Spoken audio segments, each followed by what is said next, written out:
열왕기상 3장. 솔로몬이 이집트 왕 파라오와 조약을 맺고 그의 딸과 결혼하여 그녀를 다윗성으로 데려왔습니다. 솔로몬은 자기 왕궁과 여호와의 성전과 예루살렘 성벽을 완공할 때까지 그녀를 다윗성에서 살게 하였습니다. 여호와의 이름을 위한 성전이 아직 지어지지 않은 때였으므로 그때까지 백성들은 제각기 산당에서 제사를 드렸습니다. 솔로몬은 여호와를 사랑했고 자기 아버지 다윗의 교훈을 잘 지켰지만 여전히 산당에서 제사를 드리며 향을 피웠습니다. 솔로몬 왕이 제사를 드리려고 기브온으로 갔습니다. 그곳에는 가장 유명한 산당이 있었는데 솔로몬은 1000마리의 짐승을 잡아 제단에서 태워드리는 제사를 드렸습니다. 기브온에 있던 그날 밤 여호와께서 솔로몬의 꿈속에 나타나셨습니다. 하나님께서 말씀하셨습니다. 무엇이든지 내가 원하는 것을 구하여라. 내가 들어주겠다. 솔로몬이 대답했습니다. 여호와께서는 주님의 종인 내 아버지 다윗에게 큰 은혜를 베풀어 주셨습니다. 다윗은 주님 앞에서 진실되고 공의로우며 정직한 마음으로 살았습니다. 주님은 다윗에게 큰 자비를 베푸셔서 그의 아들인 저에게 그의 뒤를 이어 왕이 되게 하시고 오늘날까지 이르게 하셨습니다. 나의 하나님 여호와여, 주께서는 주의 종인 저를 종의 아버지 다윗을 대신해서 왕이 되게 하셨습니다. 그러나 저는 어린아이와 같아서 무슨 일을 해야 하는지 판단할 수 있는 지혜가 없습니다. 그럼에도 불구하고 주님의 종인 저에게 주님께서 선택하신 수많은 백성을 다스리도록 하셨습니다. 저에게 주님의 백성을 다스릴 수 있도록 옳고 그름을 가려 판결할 수 있는 지혜를 주십시오. 주께서 지혜를 주지 않으시면 이렇게 많은 주님의 백성을 어떻게 다스릴 수 있겠습니까? 주께서는 솔로몬이 지혜를 달라고 하자 기뻐하셨습니다. 하나님께서 솔로몬에게 말씀하셨습니다. 너는 오래 사는 것이나 부자가 되는 것을 구하지 않았고 네 원수를 죽여달라고 하지도 않았다. 너는 바르게 판결할 수 있는 지혜를 구했다. 그러므로 내가 너의 말대로 하겠다. 나는 너에게 지혜와 슬기를 주겠다. 너처럼 지혜로운 사람은 전에도 없었고 앞으로도 없을 것이다. 뿐만 아니라 내가 구하지 않은 것까지도 주겠다. 너는 부와 영광을 누릴 것이며 내 평생토록 너와 같은 왕은 어디에도 없을 것이다. 만일 내 아버지 다윗처럼 내가 나를 따르고 내 율법과 명령을 잘 지켜 행하면 너를 오래 살도록 해주겠다. 솔로몬이 깨어보니 꿈이었습니다. 솔로몬은 예루살렘으로 가서 여호와의 언약궤 앞에 섰습니다. 그는 여호와께 태워드리는 제물인 번제물과 화목제물을 바치고 모든 신하들에게 잔치를 베풀었습니다. 어느 날 창녀 2명이 솔로몬 왕에게 왔습니다. 그중 한 여자가 말했습니다. 네, 주여. 이 여자와 나는 한 집에서 살고 있는데 내가 아이를 낳았습니다. 내가 아이를 낳은 지 3일 만에 이 여자도 아이를 낳았습니다. 우리는 함께 있었고 우리 2사람 말고는 아무도 집에 없었습니다. 그런데 어느 날 밤 이 여자가 자기 아이를 깔고 자는 바람에 아이가 죽어버렸습니다. 이 여자는 내가 자는 사이에 내 곁에 있던 내 아들을 데려가서 자기 품에 안고는 자기의 죽은 아이를 내 품에 뉘어놓았습니다. 이튿날 아침 내 아들에게 젖을 먹이려고 보니 아이는 이미 죽어 있었습니다. 그런데 자세히 봤더니 그 아이는 내 아이가 아니었습니다. 그러자 다른 여자가 말했습니다. 아니다. 살아있는 아이가 내 아들이고 죽은 아이가 당신 아들이다. 첫 번째 여자가 말했습니다. 아니다. 죽은 아이가 당신 아들이고 살아있는 아이가 내 아들이다. 이처럼 2 여자가 왕 앞에서 다투었습니다. 솔로몬 왕이 말했습니다. 2사람 모두 살아있는 아이는 자기 아들이고 죽은 아이는 다른 여자의 아들이라고 하는구나. 솔로몬 왕은 신하들을 시켜 칼을 가져오게 했습니다. 신하들이 칼을 가져오자 왕이 말했습니다. 살아있는 아이를 2로 나누어라. 그래서 2 여자에게 반쪽씩 나누어 주어라. 살아있는 아이의 진짜 어머니는 자기 아들을 위하는 마음이 불붙듯 일어났습니다. 그래서 왕에게 말했습니다. 네, 주여. 제발 그 아이를 죽이지 말고 저 여자에게 주십시오. 그러나 다른 여자는 우리 2 가운데서 아무도 그 아이를 가지지 못하게 그냥 나누어 주십시오. 라고 말했습니다. 그러자 솔로몬 왕이 말했습니다. 아이를 죽이지 마라. 그 아이를 첫 번째 여자에게 주어라. 저 여자가 진짜 어머니다. 솔로몬 왕의 판결 이야기를 들은 이스라엘 백성은 왕을 두려워했습니다. 왜냐하면 그들은 솔로몬 왕이 하나님의 지혜로서 재판한다는 것을 알게 되었기 때문입니다. 열왕기상 4장. 솔로몬 왕은 온 이스라엘의 왕이 되었습니다.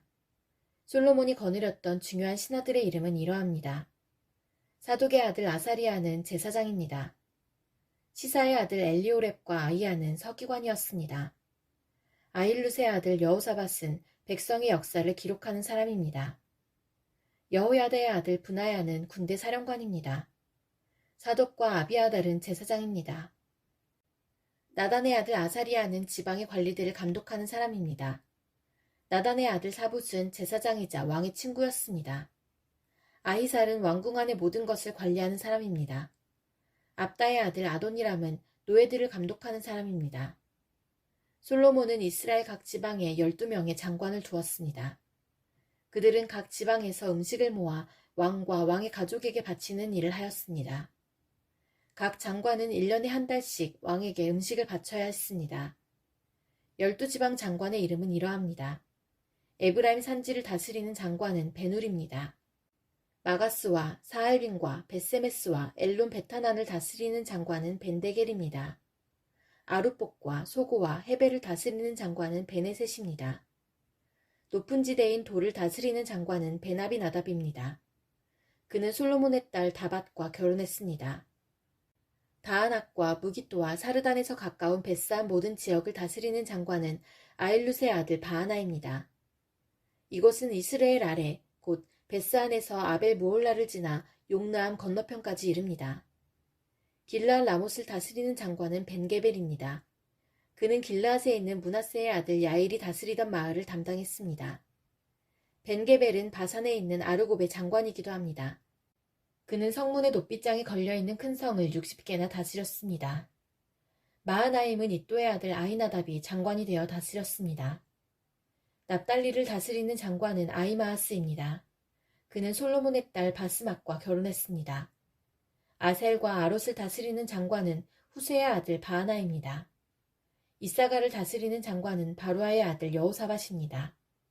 베냐민을 다스리는 장관은 엘라의 아들 시므이입니다. 길르앗을 다스리는 장관은 우리의 아들 게벨입니다.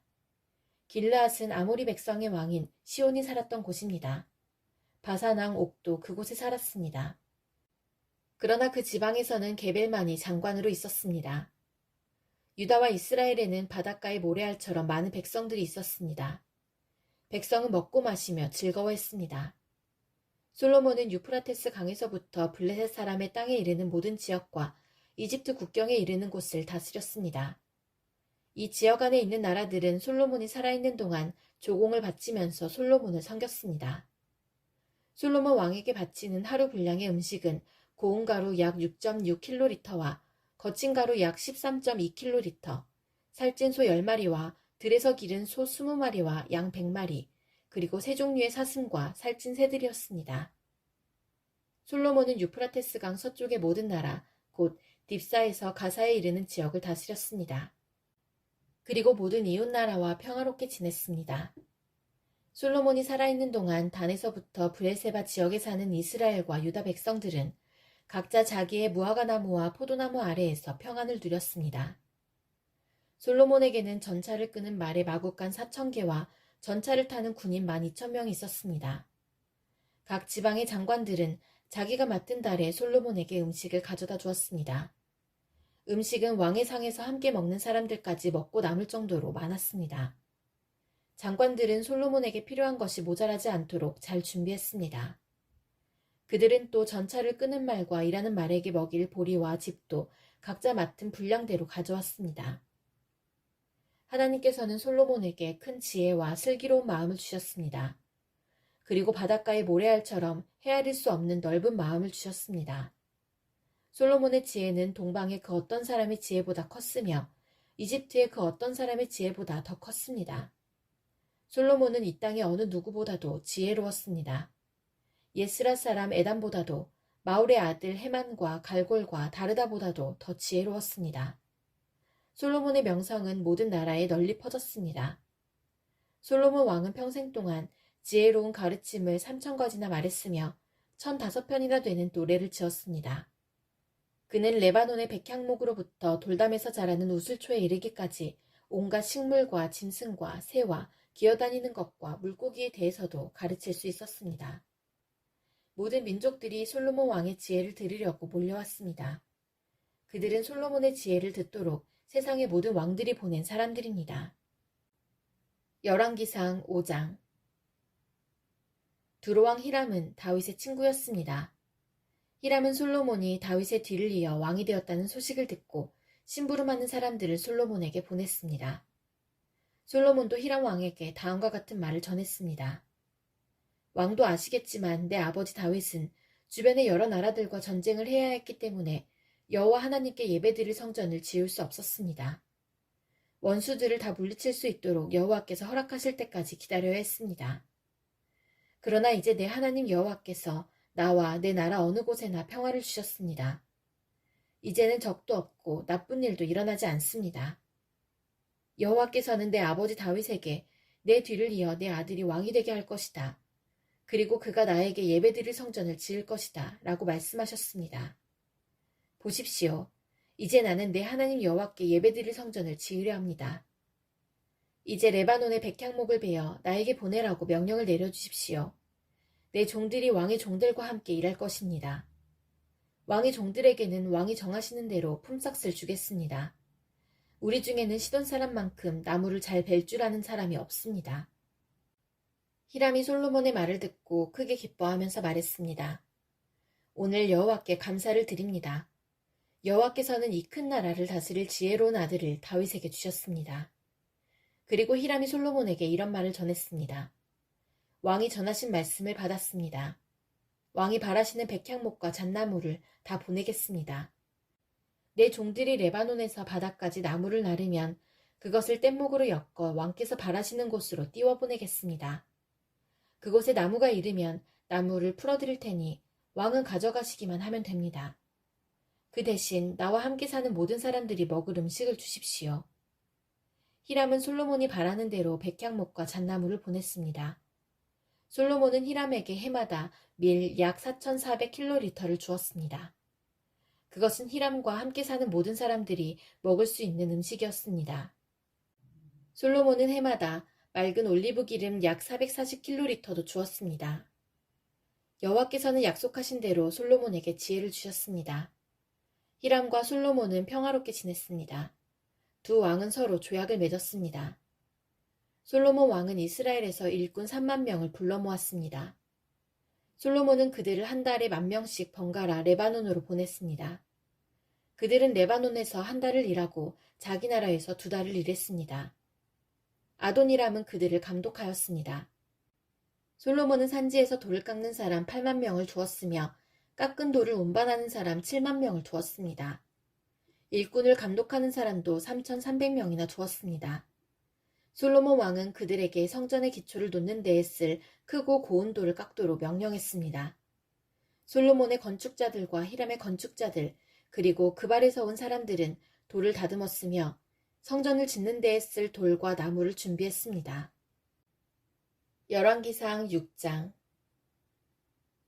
이처럼 솔로몬은 성전을 짓기 시작했습니다. 그때는 이스라엘이 이집트에서 나온 지 480년 되던 해였으며 솔로몬이 왕이 된 지 4년 둘째 달 곧 15월이었습니다. 솔로몬이 여호와를 위해 지은 성전은 길이가 60규빗, 너비가 20규빗, 높이가 30규빗이었습니다. 성전의 성소 앞 현관의 너비는 성전의 너비와 마찬가지로 20규빗이었고 앞뒤 길이는 10규빗이었습니다. 현관은 성전 앞쪽으로 성전과 이어져 있었습니다. 성전 벽에는 자그마한 창을 내었습니다. 솔로몬은 또 성전 본당을 빙 돌아가며 겹방을 만들었는데 각 방은 여러 층으로 이루어져 있었습니다. 아래층은 너비가 5규빗이었고 가운데 층은 너비가 6규빗이었으며 그 위층은 너비가 7규빗이었습니다. 솔로몬은 성전벽 바깥 둘레에 턱을 만들어 석가래가 성전벽에 박히지 않게 했습니다.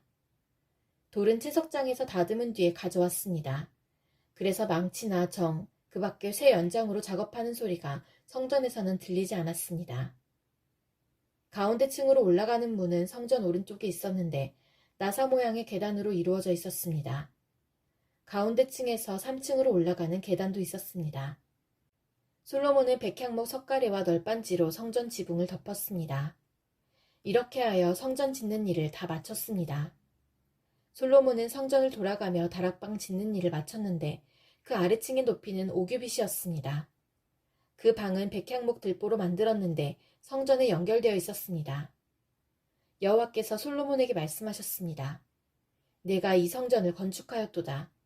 이제 내 모든 율법과 계명을 잘 지켜라. 그러면 내가 내 아버지 다윗에게 약속했던 것을 너에게 이루어 주겠다. 나는 이스라엘 자손과 더불어 살 것이며 결코 이스라엘 백성을 저버리지 않을 것이다. 솔로몬이 성전 짓기를 마쳤습니다. 성전 안쪽 벽은 바닥에서 천장까지 백향목 널빤지로 덮었습니다. 마루에는 잣나무 널빤지를 깔았습니다. 성전 안쪽에는 길이가 20규빗 되는 방을 만들었는데 바닥에서 천장까지 백향목 널빤지로 가로막았습니다. 그곳은 성전의 안쪽에 해당하는 지성소였습니다. 지성소 앞에 있는 큰 성소의 길이는 40규빗이었습니다. 성전 안쪽 벽에는 백향목을 입히고 꽃과 식물로 장식하여 돌이 보이지 않게 했습니다. 솔로몬은 성전 안에 여호와의 언약궤를 놓아둘 지성소를 만들었습니다. 이 지성소의 크기는 길이가 20규빗, 너비가 20규빗, 높이가 20규빗이었습니다. 솔로몬은 이 방을 순금으로 입혔습니다. 그는 백향목 제단을 만들고 그것을 순금으로 입혔습니다. 솔로몬은 성소 안을 순금으로 입힌 다음 지성소 앞쪽으로 금사슬을 들이웠습니다. 그는 지성소도 금으로 입혔습니다. 이처럼 솔로몬은 성전 안을 온통 금으로 입혔습니다. 지성소에 놓일 모든 제단도 금으로 입혔습니다. 솔로몬은 지성소 안에 올리브나무로 두 그룹을 만들었습니다. 각 그룹의 높이는 10규빗이었습니다. 각 그룹에는 날개가 있었는데 각 날개의 길이는 5규빗이었습니다. 그룹의 한쪽 날개 끝에서 다른 쪽 날개 끝까지의 길이는 10규빗이 되었습니다. 다른 그룹의 길이도 10규빗이었으며 두 그룹은 크기와 모양이 똑같았습니다. 그리고 높이는 모두 10규빗이었습니다. 이 두 그룹은 지성소 안에 나란히 놓여 있었습니다. 이 그룹들의 날개는 펼쳐져 있었기 때문에 한 그룹의 날개는 한쪽 벽에 닿았고 다른 그룹의 날개는 다른 쪽 벽에 닿았습니다. 그리고 방 한가운데에서 두 그룹의 날개가 맞닿아 있었습니다. 솔로몬은 이 두 그룹에도 금을 입혔습니다. 지성소와 성소의 모든 벽에는 조각을 했는데 그룹과 종려나무와 꽃 모양을 새겨 넣었습니다. 두 방의 마루도 모두 금으로 입혔습니다. 지성소 입구에는 올리브 나무로 만든 문을 달았습니다. 인방과 문설주는 오각형으로 만들었습니다. 솔로몬은 올리브 나무로 만든 그 두 문짝에 그룹과 종려나무와 꽃 모양을 새겼습니다. 그리고 그 새긴 것 위에 금을 입혔습니다. 솔로몬은 거룩한 곳인 성소에 올리브나무로 문틀을 만들었는데 그 문설주는 사각형이었습니다. 그리고 잣나무로 문 두 짝을 만들었습니다. 각 문은 두 부분으로 만들어져서 접히게 되어 있었습니다. 그 문에도 그룹과 종려나무와 꽃 모양을 새기고 그 위에 골고루 금을 입혔습니다. 안뜰에는 벽을 둘렀습니다. 그 벽은 다듬은 돌 3겹과 백향목 널빤지 1겹으로 쌓은 것입니다. 성전을 짓기 시작한 때는 솔로몬이 이스라엘의 왕으로 있은 지 4년째 되는 해의 15월, 곧 둘째 달이었습니다. 성전 짓는 일을 마친 때는 솔로몬이 왕으로 있은 지 11년째 되는 해의 8째 달, 곧 불월이었습니다. 성전은 설계한 대로 정확하게 지어졌습니다. 솔로몬이 성전을 짓는 데는 7년이 걸렸습니다.